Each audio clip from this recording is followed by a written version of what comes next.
탐사보도 전문 기자 김경래 최강 시사.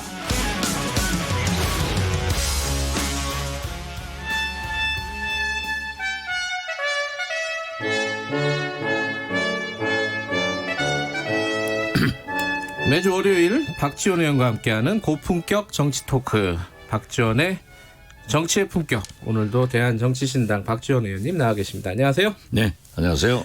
어제였나요? 신당 출범식 대한신당? 네, 어제 발기인 대회를 마쳤습니다. 축하드립니다. 그런데 네. 최강시사 김경래 예. 탐사 전문 기자가 어제였나요? 이게 우리 대한신당이 그렇게 존재가 없는 모양이에요. 그 말씀하시려고?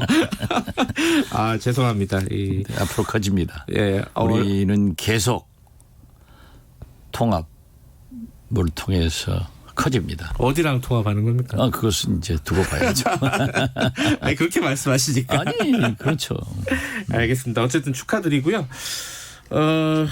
이 사실은 대한신당은 말씀하신 대로 그 뉴스도 있었지만 또 정치권에 큰 뉴스들이 많아가지고. 글쎄요. 예, 대한신당을 얘기해야 되는데 다른 얘기부터 좀 여쭤보겠습니다. 대한신당은 얘기하지 않는 게 좋습니다. 어제 임종석 비서실장이죠. 전 비서실장이 사실상 정계 은퇴라고 봐야겠죠. 그 정도 멘트면은. 글쎄요. 그렇게 읽히지만 네. 아직도 젊은 나이에 네. 그러한 결정을 했지만은 정치권에서 그대로 두겠어요? 저는 다시 부르리라 이렇게 봅니다. 부르리라. 네네. 근데 이제 본인이 와야지 불러서 안 오면은 뭐 할 수 없는 거잖아요. 물론 뭐 옛날부터 평양 감사도 나가기 싫으면 그만이다. 그렇죠. 네. 라는 얘기도 있지만은 그래도 정치권에서 임종석 실장을 부른다고 하면은 본인도 응하겠죠. 특별히 김대중 대통령께서 네. 굉장히 관심을 두고 참 강한 애정 표현을 했죠. 그래요? 그렇죠. 실제로 임종석 전 실장이 정계에 입문한 것도 김대중 대통령께서 이제 픽업을 해서 국회의원 나갔고 제가 문화관광부 장관 할 때도 국회에 나가면은 가장 촉망받는 국회의원이 누군가 한번 찾아보아라 해서 제가 임종석, 송영길 두 의원을 한 석 달 보고 나서 저한테 물어서 얘기를 했죠. 그런데 굉장히 관심이 많았어요. 어떤 부분이 장점인가요? 우선 굉장히 소통을 잘하고 논리가 정연하고 아주 연설을 잘합니다. 그래요? 네, 음성도 좋고. 아니 전대협 의장 출신이죠? 그렇죠. 그리고 굉장히 항상 많이 알려졌지만은 부드럽게 접근하면서도 자기 원칙을 지키는 그런 분이고 특히 통일 문제에 대해서 관심을 갖고 있기 때문에 김대중 대통령께서도 굉장히 관심을 가졌는데 이제 노무현 대통령 역시 문재인 대통령이 중용을 해서 비서실장 한 사람들은 다 좋은 사람들이에요. 누구를 생각하고 염두에 두고 말씀하시는 것 같은. 나쁜 사람도 있죠. 김기춘 같은 사람. 역대 비서실장들 얼굴들이 쭉 떠오릅니다. 그중에 앞에 계신 분도 떠오르고. 감사합니다. 근데 말씀하신 대로 그럼 정계 은퇴까지는 아직은 조금 두고 보자. 본인의 각오는 그렇게 피력했지만은 제가 볼 때는 그러한 인물을 정치권에서 그대로 방치할 수는 없다. 그렇기 때문에 정치권에서 삼고초려하면 또 돌아올 수 있다. 그리고 큰일 할 것이다. 그렇게 봅니다. 본인도 그럼 피곤한 거예요. 그만두고 싶어도 못 그만두는 사람들이 많아요. 근데 어찌됐든 이번 일이 이제 불출마 선언이죠. 구체적으로 얘기하면 불출마 선언이고 말하자면 정계 은퇴 선언일 수도 있는데 이 일이 여권 내 중진 용태론 86 용태론 이런 부분에 좀 영향을 줄까요? 어떻게 보세요? 그런 것은 미칠 겁니다. 그래요? 사실 386이 586 됐는데 저도 늘 그 분들에게 비교적 가깝게 지냈기 때문에 얘기를 했어요. 당신들은 김대중 대통령에 의거해서 386 세대로 정계에 입문을 했는데 네. 이제 586 소리 듣는다. 네. 20년간 후배 양성을 못했지 않느냐. 그러한 데에 대해서는 강한 책임감을 느껴야 될 것이다. 네. 라고 얘기를 했는데 아무래도 그 촉망받던 386, 586 세대의 네. 선두주자인 임종석 전 실장께서 그러한 결단을 했다고 하면은 네. 여권 내에 상당한 파장을 불러올 겁니다. 그러면 이렇게 어떤 양상일지가 좀 예측이 저는 잘 안 돼요. 예컨대 86세대들 중에 잇따라서 정계 은퇴까지는 아니더라도 이번에 불출마를 선언하는 그런 양상이 될지 아니면 당의 어떤 쇄신을 요구하는 그런 목소리가 될지 어떻게 보세요? 어떤 양상으로 이게 영향을 줄 것인지. 아마 불출마 선언도 네. 한두 사람 할 수도 있겠지만은 네. 저는 당과 네. 정부, 청와대의 쇄신으로 이어지지 않을까 그렇게 봅니다. 그래요. 당정청의 쇄신이 이루어질 수밖에 없는 그런 순간 아니에요? 사실 이제 모양새는 비슷하긴 한데 내용은 좀 다릅니다. 김세연 의원은 또 불출마 선언을 했는데 자유한국당에요. 이제 임종석 실장 같은 경우는 이제 개인적인 어떤 사유를 들어서 불출마 선언을 하는데 비해서 김세연 의원은 당에 이렇게 세게 얘기하는 저도 깜짝 놀랐습니다. 저 처음 본 것 같아요. 그리고 뭐 당을 이제 해체해라. 그러니까요. 그리고 황교안, 나경원 물러가라. 이건 굉장히 세게 했는데 김세연 의원은 뭐 개인적으로 네. 자기 가업으로 큰 기업을 하는 그렇죠. 그런 분이고 또 부산시장에 계속 본인도 의지를 가졌다고 들었습니다. 네. 그렇기 때문에 아마 다음 한국당이 이렇게 가서는 모든 걸 다 놓칠 수 있다. 네. 어렵다 하는 것을 일단 표명을 하고 네. 자기가 불출마 선언했지 않는가 네. 이렇게 봅니다. 거기는 약간의 출구를 생각하고 있는 것 같아요. 출구 아까 말씀하신 대로 뭐 부산시장이 될 수도 있고. 예. 근데 이제 개인적인 출구야. 죄송합니다.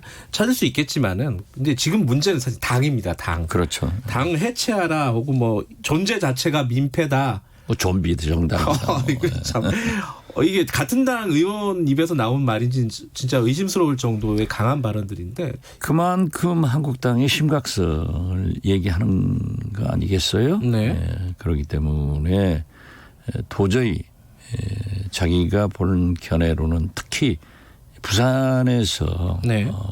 문재인 대통령의 본 고장인데 네. 그러한 민심을 어떤 의미에서 보면은 표출시켰다.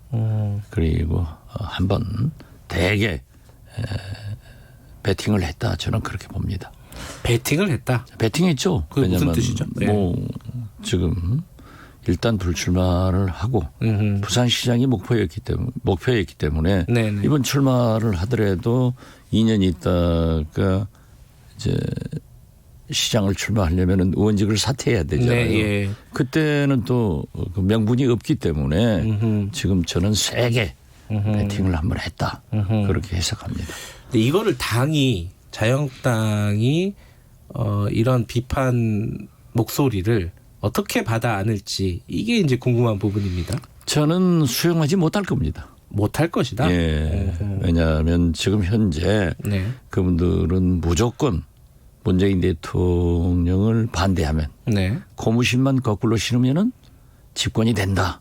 이런 그 꿈에 젖어 있기 때문에 네. 황교안 대표가 그러한 결단을 못 내릴 것이고 네. 이미 보수 대통합을 부르짖을 때는 이 시대 정신은 박근혜 탄핵을 과거를 묻지 말자 네. 해서 다 함께 가자 하는 것으로 거역하고 있기 때문에 네. 저는 김세연 의원의 그러한 강한 지적을 절대 수용할 수 없는 당이다. 저는 그렇게 봅니다. 뭐가 그렇게 문제라는 거죠? 김세연 의원은 보시기에는? 자유한국당에 뭐가 그렇게 제일 뭐 핵심적인 거 한두 개만 꼽는다면요? 저는 박근혜 탄핵을 네. 인정할 수 없다. 5.18을 인정할 수 없다. 이런 시대적 역사적 요구를 예. 망각하고 아무 일이 없던 것처럼 문재인 대통령의 잘못만 지적해가지고 집권한다 네. 하는 그런 생각을 김세현 의원은 좀 강하게 느꼈지 않았을까 그렇게 봅니다. 왜냐하면은 지금 현재 네. 모든 여론조사는 다시 한국당은 떨어지고 그 조국 정국 이전으로 돌아가 버리는 그렇죠. 분위기예요. 네. 그렇기 때문에 네. 그러한 제가 자꾸 얘기한 대로 문재인 대통령은 측근복은 없지만은 야당복은 천복을 타고났기 때문에 이러한 판에도 잃어가지 않느냐. 특히 부산에서 그러한 민심이 움직이지 않는 것에 대해서 네. 굉장히 충격을 받았지 않았을까. 그렇기 때문에 자기는 그 모색을 하기 위해서는 네. 이런 충격적인 지적을 하고 네. 배팅을 한번 한다 이런 생각 가졌지 않았을까 생각합니다. 지금 보면은 사실은 외교도 그렇고 경제도 그렇고 뭐가 이렇게 잘 풀리는 건 없어요, 사실. 그렇죠. 네. 그럼에도 불구하고 이렇게 지지율이라든가 이런 게 빨리 회복되는 이유를 뭐라고 보세요? 그 야당복밖에 해석이 안 되나요? 그러니까 황교안 대표가 네. 당 대표가 됐을 때 굉장히 국민들은 신선하게 받아들였어요, 사실. 네. 예. 그리고 과거의 정치, 즉 구정치가 아니라 네. 새로운 정치 모습을 보일 것이다 네. 라고 했는데 황교안 대표가 지금 1년 넘게 당대표 하면서 한 게 뭐 있습니까? 네. 광화문, 대구, 부산 돌아다니면서 장애투쟁밖에 하지 않았잖아요. 음흠. 문재인 대통령이 잘못만 지적을 했지 대안을 제시한 것은 없어요. 겨우 경제정책 뭐 민부론인 제시를 했지만은 민부론 주장한 것이 민부론을 아는 국민이 없어요. 그렇기 때문에 지금 현재 이 소위 대안 세력으로 한국당을 황교안 대표를 생각하지 않는 거죠. 그러기에는 그냥 발목만 지나치게 잡았지 대안 제시가 없었다. 그리고 시대착오적인 이 박근혜 네. 탄핵을 인정하지 않고 과거를 묻지 말고 다 합치자. 뭐 뭉치면 우리가 이긴다. 네. 단결하면 이긴다. 이거가 가지고는 이승만 대통령도 아니고 어렵죠. 근데 그러면 자유한국당은 어떤 지금 선택할 수 있는 선택지가 선택을 안 한다는 뜻이겠죠? 선택 안 하는 거죠. 이 선택지는 있는데 예. 박지원 의원께서는 계속 그 말씀을 하시는 거죠. 네, 그렇죠. 안 하고 있다, 못 할 것이다. 근데 야당이 이렇게 약하면요, 여당 입장에서도 나중에 장기적으로 보면 도가 아닙니까? 그렇죠. 강한 야당이 있어야 네. 여당도 정부도 강해지는 거예요. 네. 그렇게 강하게 지적을 하고 정책 대안을 제시했을 때 정부 여당이 흔들리는데 지금은 거리로만 나가니까 뭐 치안 유지만 하면 되는 정부 아니에요? 총선 판도는 어떻게 보세요? 지금 여쭤보는 게 너무 좀 빠른가요? 글쎄요. 그런 뭐 뜻에서 그런 연장선으로 보면 네. 아직까지는 출렁출렁거리고 있지만은 네. 저는 민주당이나 한국당이나 네. 과반수 의석은 갖지 못할 것이다. 저는 그렇게 봅니다. 그리고 민주당으로서는 아무래도 경제, 네. 민생경제, 이 청년 실업 지금 말로만 각 정당들이 청년 뭐 비례대표 국회의원 선정한다. 네. 하지만 그래가지고 되나요? 물론 청년의 아픔을 감수하는 것은 좋지만은 우선 경제가 좋아져야 청년의 일자리가 확충되죠. 네. 지금 진짜요. 목포 같은 곳에서 제가 매주 20대 혹은 30대 초반에 청년들 거 얘기해 보면은요. 특히 지방대학 출신들 지금 얘기를 할 수 없습니다. 그 청와대 인사들 이번에 총선에 한 70명 나온다 뭐 이런 보도도 있었어요. 그건 처음부터 제가 계속 지적하잖아요. 세상에 청와대 들어갔으면은 대통령이 성공을 위해서 노력해야지. 네. 자기 장래를 위해서 총선 출마하겠다고 전부 뛰어다니면은 가관이라니까요. 지방에 가면은요. 예. 행정관 비서관들이 돌아다녀요. 아 그래요? 그렇죠. 그런 게 심지어 어떤 곳에는 현직 비서관이 와서 아주 공식 그 기초단체의 행사에 딱 순서지에 넣어 있더라고요. 어허. 매주 와요. 매주. 현직들이요? 예, 현직. 오. 그래서 제가 그 사람 불러가지고 당신 뭐 하는 짓이냐. 어허. 뭐라 말이지. 그래요? 그랬더니 뭐 우물우물 하는 거죠. 누군지 방송 끝나고 좀 알려주세요. 아니 그분도 지금 네. 어렵지만은 그게 말도 안 되죠. 아니 70여 명이 뛰어다니면은 민주당도 어려워지는 거예요. 제가 지금 민주당 생각해 주는 겁니다. 그리고 대통령도 그러한 때는 직접 한번 수보회의에서 지시를 하시든지 비서실장이 나서서 엄정하게 해야지. 지금도 뛰어다니는 사람들이 많아요. 임종석 전 실장이 안 나오면서 그런 움직임들이 약간 좀 제동이 걸리지 않을까라는 그렇죠. 생각도 들어요. 그러니까 양정철, 백원우 이 민주연구원 네. 원장 부원장이 불출마 선언을 하면서 네. 임종석 전 비서실장까지 이렇게 하면은 이제 제 길로 가야죠. 또 그대로 반복된다고 하면은 국민들로부터 진짜 많은 비난 받습니다.